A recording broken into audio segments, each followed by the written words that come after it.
Tukielekea huko nchini Urusi, Rais wa Urusi Vladimir Putin ameweka masharti magumu katika kusitisha mapigano.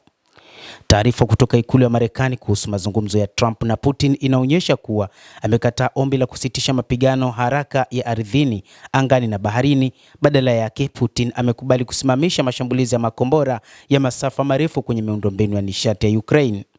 Hili lilikuwa ni pendekezo la Ukraine ambalo Wamarekani walipuuza wiki moja iliyopita. Trump na Putin wameonekana kukubaliana kufanya mazungumzo ya haraka kupata suluhu la muda mrefu.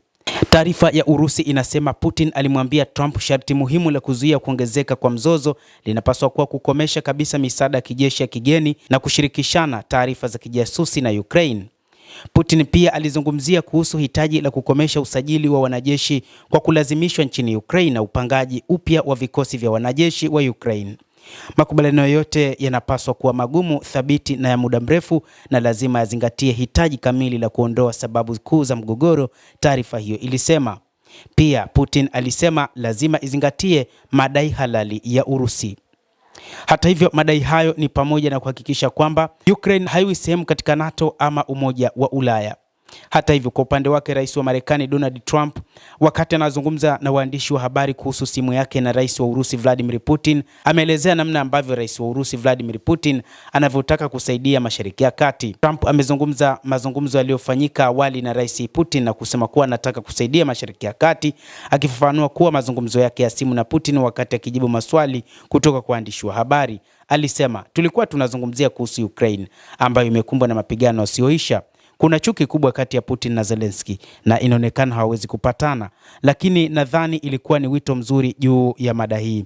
Aliongeza kwamba pia walizungumzia kuhusu Mashariki ya Kati na Putin anataka kusaidia, lakini alichomwambia ni kwamba unaweza kuwa msaada zaidi wa kumaliza vita Ukraine. Hilo litakuwa msaada mkubwa, lakini tulikuwa na mazungumzo mazuri sana, alisema Rais wa Marekani Donald Trump.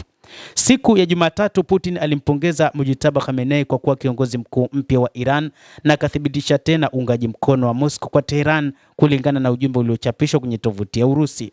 Mwishoni mwa wiki, vyombo kadhaa vya habari vya Marekani ikiwa ni pamoja na The Washington Post, The New York Times na AP waliwanukuu maafisa wasiojulikana wakidai kwamba Urusi ilikuwa ikiipa Iran taarifa za kijasusi zilizosaidia kulenga wanajeshi na mali Mashariki ya Kati. Hata hivyo, Urusi haijathibitisha rasmi kwamba inaisaidia Iran, lakini imelani mashambulizi hayo dhidi ya Iran, ikiaita hatua za kizembe.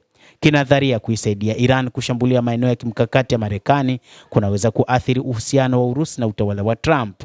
Marekani na Urusi zilikutana mara kadhaa mwaka huu kwa mazungumzo yenye lengo la kukomesha vita nchini Ukraine, mazungumzo ambayo Urusi imekuwa ikitumai Marekani itashinikiza Ukraine. Mtazamaji, endelea kutufuatilia, lakini usisahau kulike, usisahau kucomment, kadhalika usisahau kusubscribe channel yetu hii ili upate habari hizi kwa mapana. Hapa The World News tutakufahamisha nini ambacho kinajiri katika ulimwengu.